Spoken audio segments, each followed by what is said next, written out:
Hello, so welcome to my first official podcast, and this is called Life, Love and Lemon Drizzle Cake.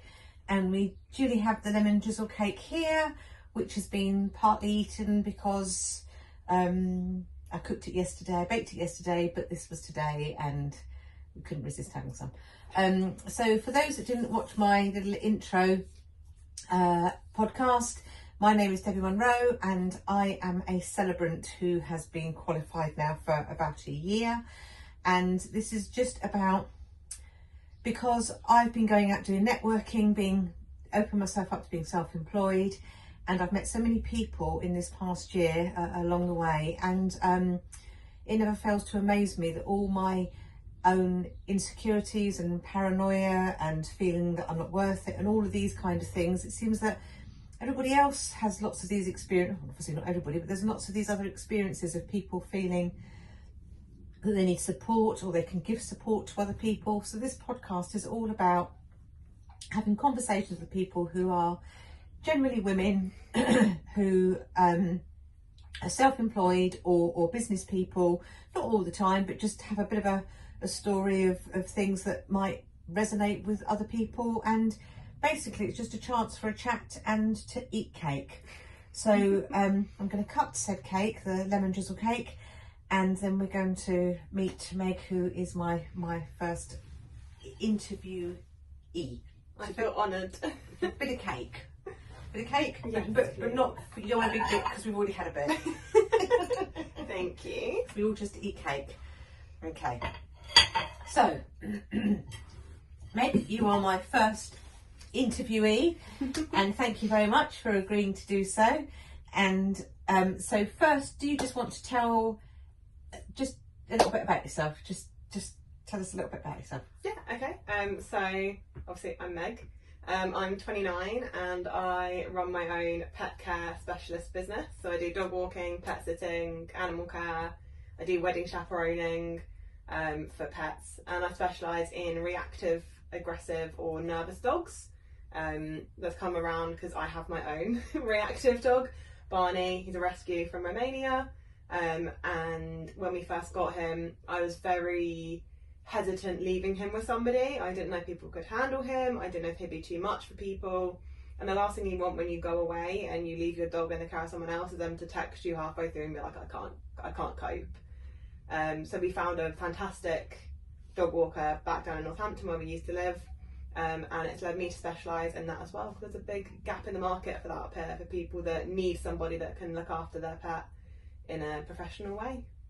Yeah, brilliant. Okay, so we'll come back to that, but just as a bit of a sort of breaker, I'll sort of start by asking a random question and then you ask me a random question. I do just want to talk about the whole lemon drizzle cake, because originally when I decided to set up this podcast I was going to call it Life, Love and Beyond, because obviously I'm a celebrant, so I do the weddings and the funerals. But you were the one, oops, knew that was going to happen, didn't I?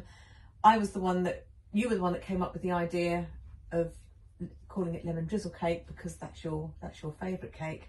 I've never made a lemon drizzle cake in my life because it's probably one of my least favourite cakes. However, I've discovered that I quite like it. It's delicious. So each week, or each time I do one of these, the person is going to choose the cake of their choice, and I'm going to have a go at making the cakes. But I'm not a baker, so it's luck of the draw as to whether it's going to work or not. So it'll be interesting to see which ones might work or which ones don't work. But that's sort of the premise of it, really. So so my question to you is, if you had to have a warning label about you, what would it be? Oh, won't shut up probably. Once I know you, I will just yap and yap for days about anything. Like I can be in the car with Louis for an hour and he doesn't have to talk. If I've got a topic, he doesn't have to speak. Oh my goodness, you've just reminded me of so again, for people watching, Meg is my son's partner and there's a whole story to them sort of meeting, and hopefully we'll sort of get onto that. But I have to just talk, you saying about that, there was a day, I don't think I've known you that long really, and we were heading down to London. We were going somewhere. I think we were going down to London for some reason or other. And we started on the, I don't know how the conversation started, but it started about if you were lost in the forest. It started because I didn't go to Scouts as a Right, child, okay. so I never learnt how to make a fire. Oh God. So if I got lost in the UK, would I die because I can't make a fire? That's like a life skill. And then Louis argued that there's nowhere in the UK you could get lost enough that you need to make a fire, you'd just survive anyway. But then I was saying, well, what if you had both your legs chopped off, or you're in an accident, you had This the army whole call? conversation about whether you could or could not survive in this country with or without making a fire. This conversation literally went on for hours, and I then got on board with it, and I was then on your side. You were. I was on the side that that you could easily get lost in this country and you could find yourself in a tent. But Louis wasn't having any of it. But this was such a random. So yeah, I completely get that. It was such a completely random. It wasn't even a conversation. It was just a random ramble, really, of complete and utter nonsenseness. Yeah, random rambler. That would be my warning label. Yeah, okay, random rambler. That's good. Okay, so what's your question for me? My question to you, Debbie. Okay, so if someone offered you £1 million per finger you cut off, how many would you cut off? Now, let me just specify. It doesn't hurt to have them cut off. They're just like snip and they're gone. But you can't get them, you can't get like a bionic hand. You can't replace your fingers. So would you have any fingers cut off? £1 million per finger. Obviously you can have up to 10. And if so, which ones? It doesn't hurt. Doesn't hurt. I'd have one. One, yeah? I'd have one Just baby your pinky. finger, yeah, Mhm. for £1 million. Yeah, that'd be enough me. for you? Absolutely, thank you very Okay, much. good to know. Yeah. So what was your? Did you have an answer? I did. I would have. Well, I use this finger, my little pinky, for my phone a lot. When I hold it, if I'm scrolling, this supports my phone. I'd have this pinky and this ring finger, Okay. and then that'd be 2 million. I'll be happy with that. I don't really use this ring finger for anything. I don't really use this pinky for anything. £2 million, I'd be happy. Yeah, no, I think just one. I think one would do me. I'd be happy with that Happy with for £1 million? £1 million. Yeah, thank you. Yes, with £1 million. Thank you very much. That's brilliant. Yeah, quite random. Okay, so going back to you. So you're 29 years old. Mhm. And I know that you sort of said that you've got a reactive dog and that. So what does reactive mean? What's your take on reactive? Because I think a lot of people wouldn't even necessarily know what reactive means. So I don't know the actual like Cambridge definition, but a reactive dog is a dog that has a kind of overstimulated response to things, positive or negative. A lot of the time reactive dogs present aggressively, so barking, snarling, growling, but also a dog that is really happy to see people, pulls on the lead. A lot of golden retrievers you see do that. They're very, because obviously they're so cute when they're a puppy, they say hello to everybody. Then they get older and they expect to still be able to say hello to everybody. So they pull on the lead, sometimes bark at people. That's also reactivity, just in a different vein. It can stem from excitement, it can stem from fear, and sometimes it can stem from aggression. And lots of different dogs have it for lots of different reasons.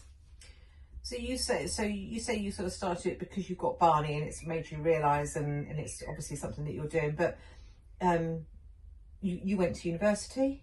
I did. You did a degree in psychology And criminology. Yeah. So there must have been quite a sort of a turning point in your life of thinking, one, that you weren't going to use a degree that you came out of university with at this time. I'm not saying that you're not going to in the future, but equally, were there not other sort of ideas of things that you wanted in your life, or did this literally just happen to fall at the right time, or were you sitting there thinking, what do? I don't want to use my degree at the... I mean, how? Why? I mean, you say you had a reactive dog, so you just sort of started doing it, but why? What other thoughts were there?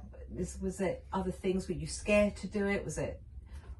Yeah, so I went to university because everybody else went to university. The school I went to, as you're aware, very much, I think 3 people in my year didn't go to uni, so it wasn't really an option not to go. It was more, what course are you going to do and what uni you're going to go to. I always found psychology really interesting. I am not smart enough to do like science or maths or engineering or anything like that. So I chose psychology. I really enjoyed my course. I made some fantastic friends. And then I graduated and I got promoted to general manager at the restaurant that I worked at. And I was like, well, I'm going to stay here because obviously finding a job's really difficult. And all my friends were going down kind of different career paths. I had one friend who's still working at the place she worked since she graduated university. She really likes it there. Another friend that graduated and went straight to work for the Ministry of Defence. Like, everyone was going down different career paths and doing different things with their lives. So I didn't feel any pressure at the time to use my degree. I wanted to do something that I enjoyed. I mostly enjoyed my job at that time. So I worked there for a bit, and then I moved to a different pub because I got a bit overwhelmed during COVID.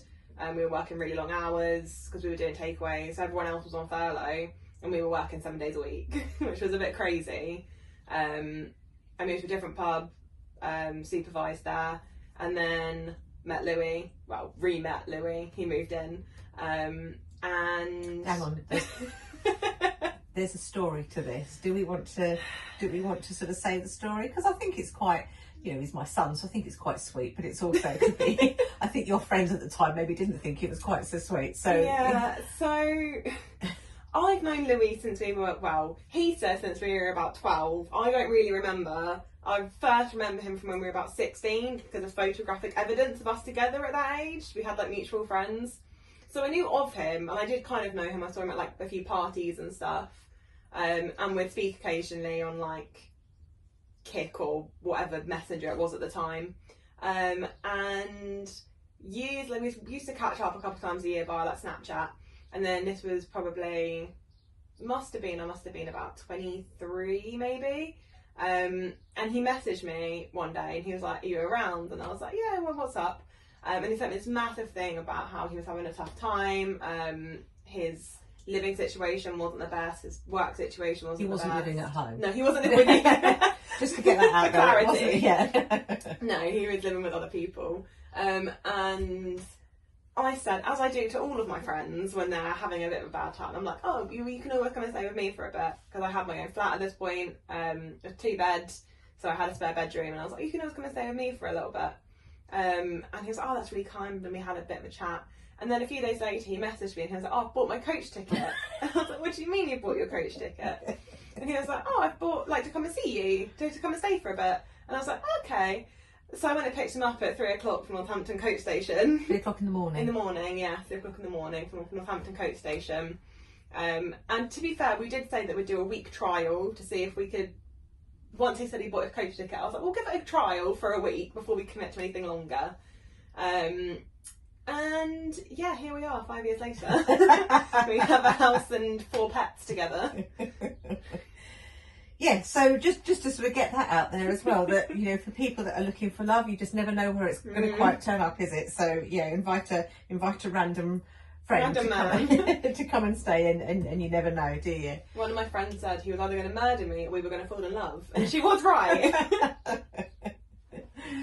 Yeah, I mean, I think it's sort of really lovely, and obviously, yeah, it's great to have you as part of our family. Anyway, so but anyway, back to the thing. So, you weren't using your degree at that time, and No. you knew that you didn't sort of really want to. So you sort of started this business. So was it hard to start it up? Have there been particular challenges? Were there things now that, I know it's only been quite recent that you've done it, but is there things already that you'd think, oh, I wish I'd done that differently? Or, you know, how are you sort of finding it? How many months in? About 4 or 5 months. Yeah. So how are you sort of finding it as a really fresh startup business? I am a massive people pleaser. My biggest issue in life as well is that I always think people are mad at me. In the back of my brain, if someone's tone reads off, or if someone doesn't reply to me, I'm like, oh my God, I've done something to offend them. See, even when I haven't. This is me. So this is what I'm saying. I think so many of us have all those same sorts of insecurities. I'm exactly the same. I'm a people pleaser. And if someone doesn't smile at me, or if they don't talk to me the way they talked to me the week before, then it's like, what have I done? What have I done? Yeah, that's the thing I think I struggle with the most. I have really fantastic clients that I work with. They're all really lovely people. But even a few months ago, I was house sitting. I was dropping in on some cats. And the client that I was sitting for was normally very responsive. They normally send me long responses to my messages, very friendly. And a few days went by and they were just 1-word replies. And I was like, oh my God, I've done something. Like, I've offended them. And I know, like logically that I haven't, that 99% of the time it's going to be something going on in their life. They're just busy, they're out with their friends. I'm obviously like, when I'm looking after your pets, I'm not your priority. I don't want to be. I want to be fading into the background. You don't have to think about me. But I can't help but be like, oh my God, I've done something. So I think that's been the most difficult part of it for me. And like staying strict with people when people are like, oh, you know, can I pay in a couple of days? I haven't been paid yet. I'm like, no, you can't. I need you to pay me beforehand. Or I need you to pay me by this date that I set. Like, you can't keep pushing things. So has that happened more than you thought it would, or is it a very, very occasional thing? Or very occasional. Most of my clients are really lovely. A lot of them actually pay me more than I ask for. It was my birthday a few months ago, and a few different clients sent me extra money on top of my normal weekly regulars from them to get a cocktail nice. or get myself a chocolate bar or something, which is very sweet. And so I have been really, really lucky with the clients that I work with. But I think having to have a backbone is probably the hardest part, because it's not, normally I've always been able to be like, oh, it's just policy, like it's just, you know, the boss is saying it. If someone doesn't like something, you're like, oh, it's not my fault, I just work here. But no, it is my fault, I own the business. So and I completely get that, because starting up doing the celebrant stuff and doing the weddings, and the first sort of couple of wedding, you know, people that came to me and said, oh, you know, we want you for our wedding, I didn't take a deposit from, because they were such a nice couple, and it's like, oh yeah, you can pay me the deposit at some point later. And then you know, they've just sort of disappeared, and then again, so then I did take a deposit, and then another couple recently who had booked a wedding with a registrar, and then they had found out sort of not quite at the 11th hour, but they're getting married in July, but they found out, I don't know, in about March time, that they couldn't have the music that they wanted to walk down the aisle to, because it was a Stormzy song. I love that. But it had the word, it had a bit of the Lord's Prayer in there, and registrars won't have anything religious at all, so they were told they couldn't have that, and they wanted it. And also they really wanted to be married outside, and there was an outside bit where they would do it, but it's known that if there's any chance of rain on the day, the registrar will not do it, will not entertain it, and they'd have to be married inside. So they decided that they wanted a celebrant. They didn't want to go with the registrar anymore. They wanted a celebrant, even though they'd sort of lose the deposit from that. But anyway, so we had a whole chat about it, and then they discovered all the lovely things that they could have with a celebrant-led wedding. But again, I didn't take a deposit. And then they had a conversation with the registrar to say, right, well, we're going to now use a celebrant, so we don't want you for the day. When can we book in to have our legal bit done? And they told them, we can't get you until December. So they didn't want to leave it that long. So they've gone back to having the registrar. So I understand why they've done what they've done. But again, I've booked it. But so it's that thing, isn't it, of not being I'm not a very strong person. To feel that I've got the value myself to say, you know, yes, I need a deposit and things. So it's a really important thing, isn't it, that you're saying about being strong and sort of saying that. So how is the work go? I mean, you know, getting the work, are you getting good work, and how's that all? Yeah, so I think the thing that I struggle the most with being self-employed is the variation in income. So I have my regulars that make up like my base income, and they're fantastic. They're really, really all lovely people. I love working with them. And then some months I'll have, even like if I just get one extra booking on top of what I normally do, that can add an extra £500 to my month. But then other months it's less because I don't get that extra. So like in April, I hit my first over £1,000 that I earned since I started doing this, which is fantastic. That's really good. I was really happy with that. And then my forecasts for June, July and August also look like I'm going to be hitting the same targets, if not higher. But then May has been really quiet, because obviously April, Easter holidays, summer holidays, people go away. But then May's quiet because obviously everyone's then saving their money for summer. No one really goes away in May that much. So I'm still doing fine. I'm big budgeter, so I'm fine with that.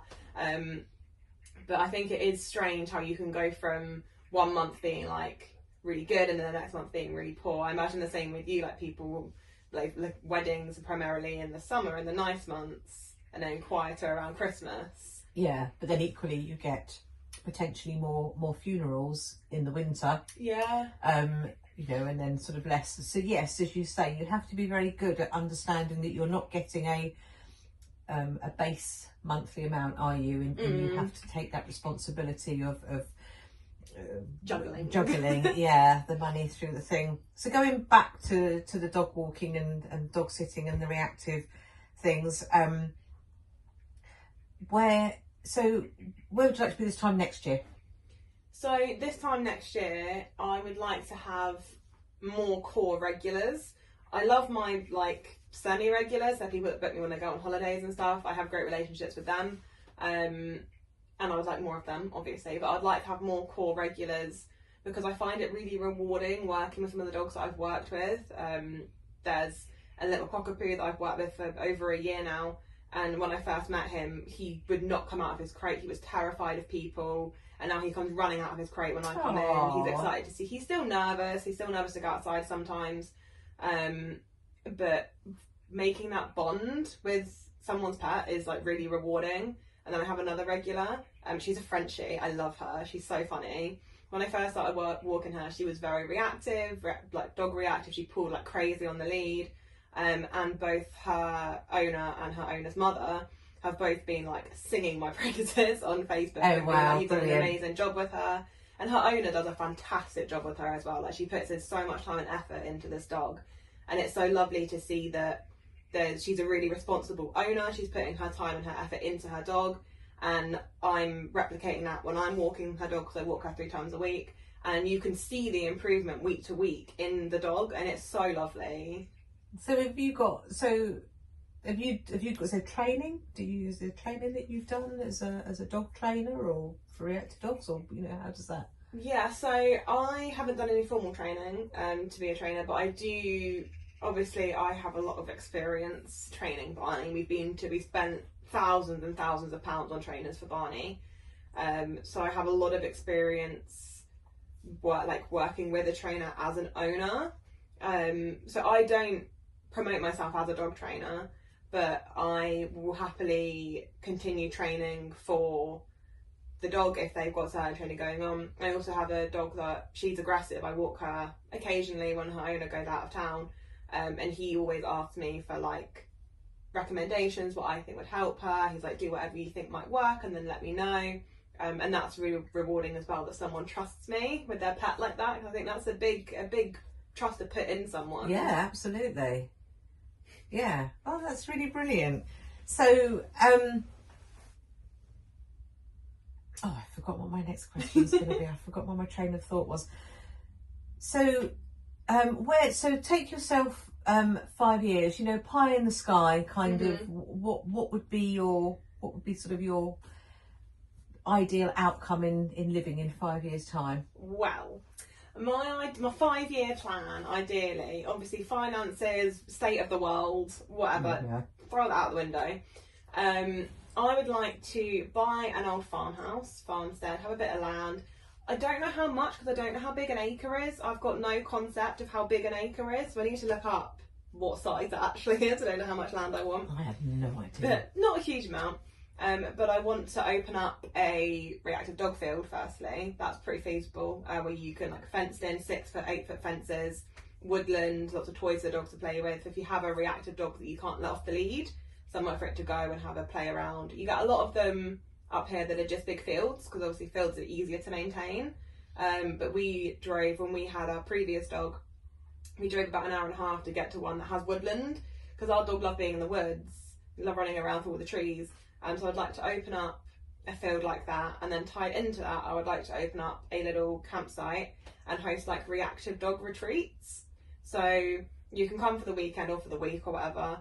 There's optional like training seminars you can come to. We've recently adopted a golden retriever who I'm hoping to turn into like not like a therapy dog for other dogs, but a lot of the trainers that we've worked with have a dog, because dogs learn better from other dogs than they do from people.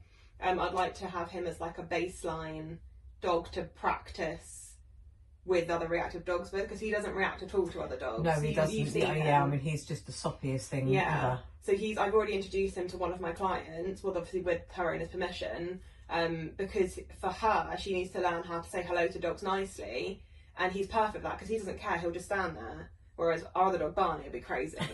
So I'd like to have him involved. I'd like to do like training seminars. I'd like to have obviously kennels on site. So if you have a reactive dog or a destructive dog, you want to come away to the Peaks for the weekend, but you want to go out for dinner one night, but your dog's reactive, you take it to the pub, but you can't leave it in your caravan, you can't leave it in your Airbnb. You can come camp with us. We'll have like little caravans or whatever, or you can bring your own van if you have a van. Leave your dog in the kennels, go out for dinner, come back, pick him up afterwards. I'd also like to host like almost group therapy sessions. So I'm training as a counsellor at the moment. I've just done my level 2, I have my interview for my level 3 on Thursday. And I'd like to use those skills to help people that have reactive dogs process all the emotions that come with that. Because I find that's not really talked about. Like, I've read a lot of discourse online about having a reactive dog. And there's an awful lot of emotions that go along with it that I think are just overlooked. And I'd like to delve more into that with people to make people feel hopefully a bit more comfortable and happy and at peace with the fact that their dog is the way it is.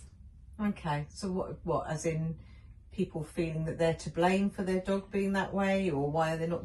I don't. Yeah, so a bit of everything. I think some people feel like they're to blame. They feel like they've gone wrong. They failed their dog. Also, there's a lot of guilt for me personally with a reactive dog. Like, I always want to take Barney hiking and I want to take him to get a pup cup and take him here and there, but he can't do that because he gets too stressed. And then there's also, you know, resentment for a lot of people that people don't talk about, because it sounds horrible to say that they resent their dog. But if you've dreamed of having a dog since you were younger and you wanted this dog that, you know, you see everybody else having, you can take it to the pub on a Friday night, you can pop into a coffee shop with it, and you don't get that. You get a dog that you have to constantly manage. You might not love your dog any less for that, but I think resentment is a really real emotion that you can feel when you have a dog that isn't the way you imagined. And that kind of stuff stuck inside can really fester, and it can really affect your mental health. It can affect your relationships, especially if there's two of you and you both have different views on how to cope with a reactive dog. One of you thinks you should be kinder, one of you thinks they need a bit stricter. It can cause all sorts of like relationship changes and dynamics. And I think that having like a counselling session specifically for people that are dealing with reactive, nervous, aggressive dogs, I think that'd be really beneficial for some people. That's fantastic. So you've started up this business, as you say, for a few months, going well, but you're also doing further education on top of this as well. Yeah. So, you know, go you that you're doing. Well, again, it's that thing, isn't it, about, you know, women, I'm not just women, but, you know, women getting out there and doing things and, you know, playing the game and trying to make the best of what's there. So what would be the final, just before we sort of, you know, wrap up, what would be, if you could give someone of sort of your age, you know, same kind of thing, they've been through university, they've got this degree, but as you say, maybe they went to university because it was seen as it's what you have to do, but it's not really what they want to do. They don't quite know what they want to do. I mean, you've got an idea. What would be your advice for someone? I think just give it a go. Like, if you've got an idea of something you want to do, obviously make sure that you're not setting yourself up for like financial struggles. So don't like quit your job immediately to try and pursue something, and then you're going to lose your house, you're going to lose your flat, whatever. But I think give something a go for 6 months, put your all into it, all of your effort, all of your time, your spare time, and see what happens. Because I think a lot of the time you'll make progress, even if that progress isn't maybe the way you imagined it. You might have imagined that, you know, you'll be like inundated with clients within 6 months, but actually you've just made fantastic networking connections, and that can be really, really beneficial, like longer term, both in your personal and your professional life. So I think putting everything into something for 6 months, 1st of December last year is when I decided I'm going to give this a go for 6 months, and I put money into it, I put my time into it, I put my effort into it, and I think that that's shown me that it's feasible for me. And sometimes it might not be, but then at least you know. Because I think a lot of the time, for me especially, I didn't like saying I was trying to do something in case I failed, and then everyone would know that I'd failed because I told everyone I was trying. But can I just say, I don't think in this kind of thing that there's any such thing as failing. I think if it doesn't work, you've learnt from it. So everything that you do is a learning. You're learning, and I don't think you should ever. I think if I could say something to anybody, it would be, you know, yeah, give it a go. You know, take the risk. Don't do something completely off the wall that's, you know, massively risky and thing. But if you're going to make that thing and it doesn't go to plan, it doesn't work out, you haven't failed. You've tried and you've learnt something from it. And learning throughout life takes you on to the next steps and the next step. So Yeah. I think it's really important for people to not see it as anything has failed. That it's just it's a learning. Yeah. That's my I take. think that's over it. fantastic. Yeah. So thank you. I think that's been brilliant. It's always lovely talking to you. So you're Kilby's Creatures. I am. Yeah. I will add your thing to the you know, Thank to the you. bio or whatever you call it on these things. And I've read your, and obviously, you know, I know you. I've seen you with your dogs. You're a fantastic dog loving, caring person. So anyone out there that needs a chaperone for their pets for their wedding or dog walking, and you know, we're in the Peak District area, Rotherham, you know, that sort of area. But yeah, so thank you very much. It's been great talking to you. Thank you for being my first official. Thank you. I've discovered that I do like lemon drizzle cake, and I've got you to thank for that. And yeah. Oh, thanks for having me. You're very welcome.